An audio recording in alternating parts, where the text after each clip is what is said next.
L'obligation vaccinale contre le Covid entre en vigueur ce jour pour le personnel soignant en France. Ce sont 2,7 millions de professionnels dans les hôpitaux, les maisons de retraite, les soignants, les pompiers, les ambulanciers qui sont concernés.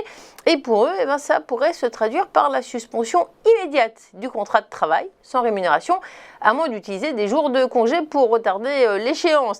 D'après Santé publique France, au 12 septembre, 89,3% des soignants ont déjà reçu une dose au moins de vaccination dans les EHPAD.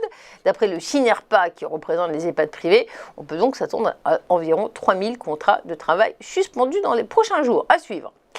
Santé toujours, les dépenses de santé ont atteint 209,2 milliards d'euros l'an dernier, en hausse de 0,4%.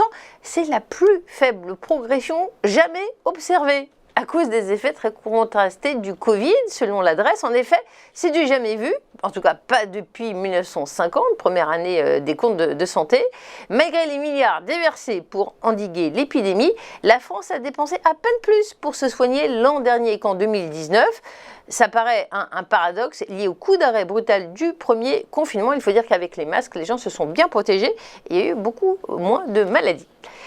Au volet international, la Corée du Nord a tiré aujourd'hui un projectile non identifié vers la mer, selon l'armée sud-coréenne, 2 jours après l'annonce par Pyongyang de tir d'essai réussi d'un nouveau missile de croisière longue portée.